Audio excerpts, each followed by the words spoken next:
ब्रह्मा मुहूर्त में उठने का रहस्य। सुबह 3 बजे से 6 बजे के बीच ब्रह्मा मुहूर्त में उठने का रहस्य। भगवान शिव जी कहते हैं, कितना भी अभागा मनुष्य हो, सुबह 3 से 6 बजे के बीच ब्रह्मा मुहूर्त में उठकर यह काम कर लो, जो चाहोगे वही मिलेगा। एक समय की बात है, माता पार्वती ने भगवान शिव जी से पूछा, स्वामी मैंने देखा है कि चाहे कितना भी अभागा मनुष्य हो, अगर वह सुबह ब्रह्मा मुहूर्त में उठता है तो वह बहुत सुखी रहता है। ऐसा क्यों है? कृपया मुझे ब्रह्मा मुहूर्त का रहस्य बताइए। तो भगवान शिव ने कहा, हे देवी, मैं आपको इस प्रश्न का उत्तर एक कथा के माध्यम से बताऊंगा। कृपया आप इस कथा को ध्यानपूर्वक सुनिए। जो भी मनुष्य इस कथा को पूरा सुनेगा, उसके ऊपर महादेव की कृपा हमेशा बनी रहेगी। उसके घर में सुख समृद्धि और ऐश्वर्या की कभी कमी नहीं होगी। ब्रह्मा मुहूर्त का रहस्य जानकर उसका पूरा जीवन बदल जाएगा। भगवान शिव कथा सुनना प्रारंभ करते हैं और माता पार्वती से कहते हैं, बहुत समय पहले की बात है, काशी में दानो नाम का एक लड़का रहता था। वह लड़का बहुत ही अच्छा था, लेकिन उसकी एक गलत आदत थी। वह देर तक सोता था। सुबह उठ से जगाने के लिए घर वाले कई प्रयास करते थे, परंतु वह रोजाना देर तक ही उठता था। वह लड़का कभी भी 9 से पहले नहीं उठाता था।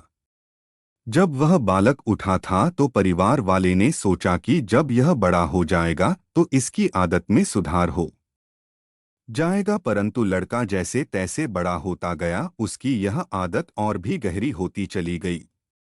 दुनिया इधर से उधर हो सकती थी, लेकिन वह लड़का कभी भी जल्दी नहीं उठ पाता था। उसके पिता उसकी सादात से बहुत ज्यादा परेशान रहने लगे थे। उसे लड़के ने को नकारात्मक शक्तियों ने घेर लिया था। वह सभी को पलटकर जवाब देता था और दिन भर उदास रहता था। इसका असर उसके स्वास्थ्य पर भी पड़ रहा था। जब उस लड़के को पता लगा कि उसके सारे मित्र सफलता प्राप्त कर चुके हैं, तब वह भी ज्यादा चिंतित हो गया और ईश्वर को कोसने लगा। वह बार बार यही कहता था कि मेरी किस्मत ही खराब है, परंतु उसके पिता अच्छी तरह जानते थे कि उस लड़के के असफल होने का क्या कारण है। भगवान शिव ने कहा, हे देवी, फिर एक दिन की बात है, उसके पिता को सन्यासी के बारे में पता चला। तुरंत ही वह अपने बेटे की समस्या लेकर उसे सन्यासी के पास गए और विस्तार से अपने बेटे के आदतों के बारे में बताया। फिर सन्यासी ने कहा, कल आप अपने बेटे को इस आश्रम में आने को कहो। फिर वह लड़के के पिता घर की ओर चला गया। उसे पता था कि अगर वह सीधे तरीके से अपने बेटे को सन्यासी से मिलने के लिए कहेगा तो वह कभी तैयार नहीं होगा। उसने अपने बेटे को अपने पास बुलाया और कहा, तुम्हारे सारे मित्र जीवन में सफलता प्राप्त कर चुके हैं, क्या तुम सफल नहीं होना चाहते? लड़के ने उत्तर दिया, जरूर पिताजी, परंतु जब भी मैं अपने मित्र से उनकी सफलता का रहस्य पूछता हूं तो वह मुझे कुछ नहीं बताते हैं। भगवान शिव ने कहा, हे देवी। फिर उसके पिता ने कहा, मुझे यह राज पता चल गया है कि वह सभी क्यों सफल होते जा रहे हैं। क्या पता चल गया है पिताजी? कृपया मुझे बताइए। उसके पिता ने कहा, कल सुबह तुम्हें एक सन्यासी के आश्रम में जाकर उनसे मिलना है। यदि तुम वहां समय से पहुंच गए तो वह सन्यासी तुम्हें ऐसा मंत्र बताएंगे जिससे तुम सफल हो जाओगे। परंतु एक समस्या है। लड़के ने पूछा, क्या समस्या है? पिता ने कहा, जब तक तुम सोकर उठोगे तब तक सन्यासी से मिलने का समय समाप्त हो जाएगा। भगवान शिव ने कहा, हे देवी। फिर उसे लड़के ने कहा, पिताजी, मैं कल पूरी रात जागता रहूंगा और सुबह सन्यासी से मिलकर आऊंगा। उसके पिता ने कहा, ठीक है, तुम वहां जाकर उस सन्यासी की आज्ञा को मनाना। पिता की बात सुनकर वह लड़का बहुत खुश हुआ। जीवन में पहली बार वह रात्रि में जागता रहा, परंतु थोड़े ही समय में उसे नींद आ गई और वह सो गया। फिर अगली सुबह जब वह उठा तो उसे पता चला कि सन्यासी से मिलने का समय समाप्त हो चुका है। उसके पिता ने लड़के की तरफ देखा और कहा, तुम जीवन में कभी सफल नहीं हो पाओगे, जाओ और जाकर सो जाओ। पिता की यह बात सुनकर उसे लड़के को बहुत दुख हुआ। उसके मन ही मन स्वयं को चुनौती दी कि कल सुबह वह सन्यासी से मिलने अवश्य जाएगा। उसने अपने पैर में एक छोटा सा कांटा लगा लिया। उसे दर्द के कारण उसे रात भर नींद नहीं आई। भगवान शिव ने कहा, हे देवी, यह पहला अवसर था जब उसने अपने जीवन में पहली बार सूर्योदय देखा था। वह तुरंत ही तैयार होकर सन्यासी से मिलने के लिए चल पड़ा। आज उसका अनुभव कुछ अलग ही था। वह बेहद शांत महसूस कर रहा था। चलते चलते वह लड़का जैसे ही सन्यासी के आश्रम में पहुंचा तो उसने देखा कि सन्यासी उनके सभी शिष्य ध्यान में लीन थे। भगवान शिव ने कहा, हे देवी, जब ध्यान का समय समाप्त हुआ तब वह लड़का सन्यासी के पास पहुंचा और उन्हें प्रणाम करते हुए बोला, क्या आपके पास कोई ऐसा मंत्र है जिससे मैं सफल हो सकूं? कृपया मुझे वह मंत्र बताइए। मैं भी अपने मित्रों की तरह सफल होना चाहता हूं और अच्छा जीवन जीना चाहता हूं। भगवान शिव ने कहा, हे देवी। तब सन्यासी मुस्कुराए और बोले, अच्छा तो तुम वही बालक हो। तुम्हारे पिताजी मुझसे मिलने आए थे। उन्होंने तुम्हारे विषय में सब कुछ बता दिया है। मैं तुम्हें वह मंत्र अवश्य बता देता। परंतु लड़के ने जैसे ही परंतु शब्द सुना तो वह घबरा गया। उसने पूछा, परंतु क्या गुरुदेव? तब सन्यासी बोले, मैं तुम्हें वह मंत्र बताऊंगा, परंतु अगले 21 दिन तक तुम्हें मेरी आज्ञा मानी होगी। मैं तुम्हें वह मंत्र 21 दिनों के बाद बताऊंगा। तब तक जो भी कार्य में कहूंगा तुम्हें वही करना होगा। यदि तुम असफल हुए या कार्य के बीच में तुम्हारा संकल्प टूट गया तो उस मंत्र का असर नहीं होगा। दृढ़ निश्चय के साथ उस लड़के ने कहा, मुझे आपकी सारी आज्ञा स्वीकार है। मैं अगले 21 दिनों के लिए आपका दास हूं। आप जो भी कहेंगे मैं वही करूंगा। मुझे केवल उसे मंत्र के बारे में जानना है। भगवान शिव ने कहा, हे देवी। फिर सन्यासी ने उसे लड़के से कहा, ठीक है, कल से तुम्हारा कार्य शुरू होगा। तुम इसी आश्रम में रहकर करोगे। वह लड़का आश्रम में रहकर करने के लिए तैयार हो गया। सन्यासी ने कहा, यहाँ रहते हुए तुम्हें ब्रह्मा मुहूर्त में उठाना होगा और अन्य शिष्यों की तरह ध्यान और तप करना होगा। साथ ही आश्रम के कार्यों में भी सहायता करनी होगी। ध्यान रहे, यह संकल्प टूटना नहीं चाहिए। भगवान शिव ने कहा, हे देवी। अब लड़का सन्यासी की बात से सहमत हो गया। अगले दिन से उसके कार्य का आरंभ हुआ।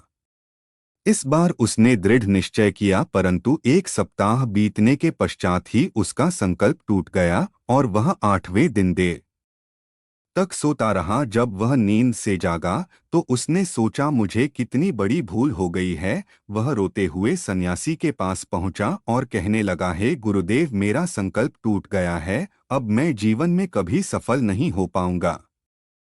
सन्यासी ने उसे समझाते हुए कहा, एक बार फिर से शुरुआत करो, फिर से संकल्प करो। फिर लड़के ने सन्यासी से पूछा, सुबह उठना इतना आवश्यक क्यों होता है और यहाँ पर सभी लोग इतनी जल्दी क्यों उठ जाते हैं? भगवान शिव ने कहा, है देवी। तब सन्यासी के ने लड़के को समझाते हुए कहा, सुबह यानी ब्रह्मा मुहूर्त में उठने के पीछे बहुत बड़ा विज्ञान छिपा हुआ है। कृपया मुझे वह विज्ञान समझाइए। सन्यासी ने कहा, रात्रि को 4 पैरों में बांटा गया है। पहले रुद्रकल जिसका समय 6 से लेकर 9 तक होता है, दूसरा रक्षाकल जिसका समय रात्रि 9 बजे से 12 तक होता है, तीसरा पहर गंधर्व कल वह समय है जो रात्रि 12 बजे से 3 तक होता है और जो सबसे अंतिम पहर आता है उसे मनोहर कल कहते हैं। इस समय को ब्रह्मा मुहूर्त या अमृत बेला के नाम से भी जाना जाता है।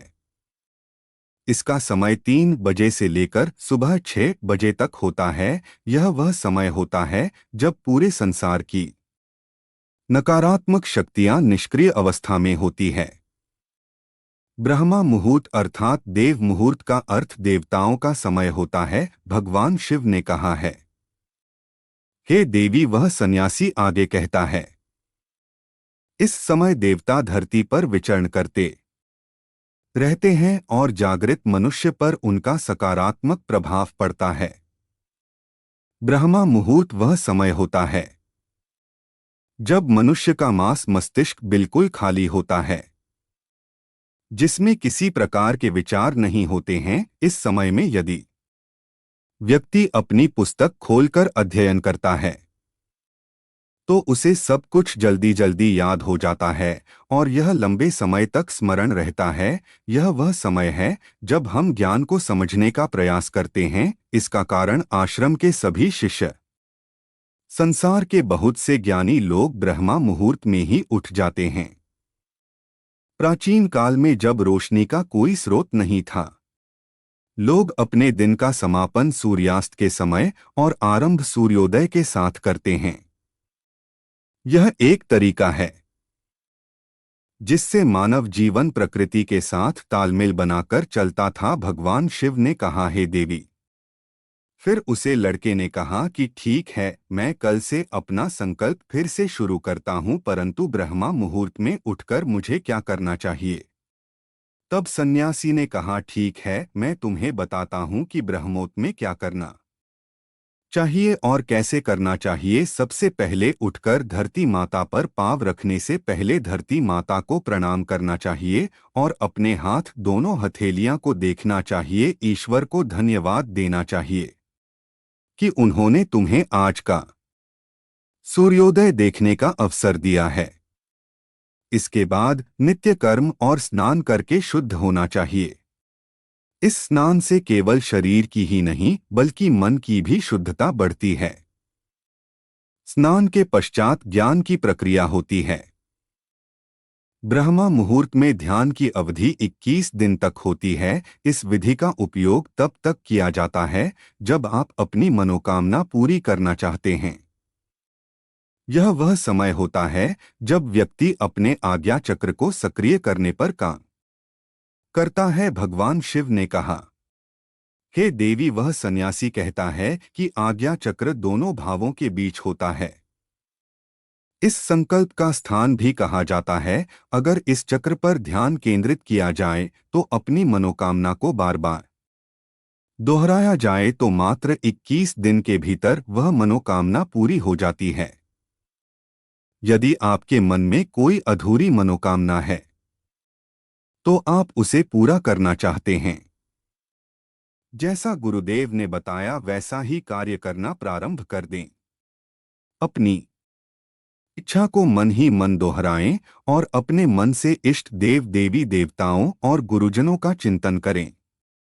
भगवान शिव ने कहा, हे देवी, उसे सन्यासी ने कहा कि जब सांस रोकना कठिन हो जाए तब धीरे धीरे सांस को बाहर छोड़े। सांस को नाक से भरे और मुख से बाहर छोड़े। इस प्रक्रिया को 3 से 4 बार प्रतिदिन दोहराएं। ऐसा प्रतिदिन करने से आपकी मनोकामना और चेतन मन तक अवश्य पहुंचेगी और इच्छा पूर्ति होगी। आज्ञा चक्र सक्रिय होता है तो हमारी आज्ञा को पूरा करता है। सांस को रोक रखने के दौरान शरीर में आपातकाल की स्थिति हो जाती है, जिसे आप बेकार की बातें सोचते हैं और विचार करने से बचते हैं। ब्रह्मा मुहूर्त के समय ईश्वर की विशेष कृपा होती है। अगर कोई भी व्यक्ति अपनी मनोकामना को इस समय दोहराता है तो उसकी इच्छा जल्दी से जल्द पूरी होती है। भगवान शिव ने कहा, हे देवी।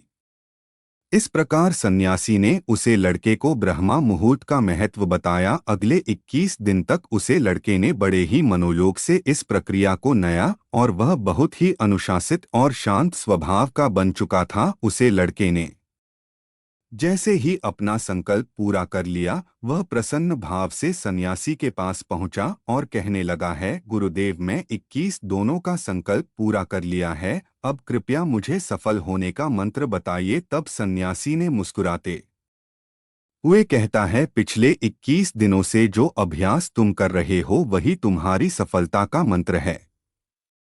जो व्यक्ति ब्रह्मचर्य में उठकर ध्यान को सही से करते हैं वे जीवन में कभी असफल नहीं हो सकते।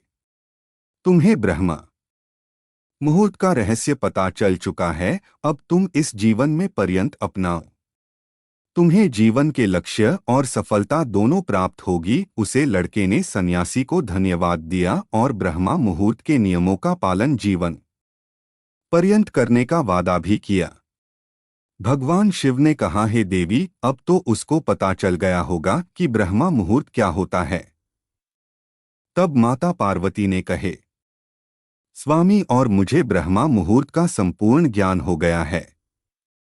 इतना कहकर माता पार्वती ने भगवान शिव को प्रणाम किया। ऐसे ही वीडियो के लिए हमारे चैनल को सब्सक्राइब करें, लाइक करें और कमेंट बॉक्स में हर हर महादेव अवश्य लिखें। धन्यवाद।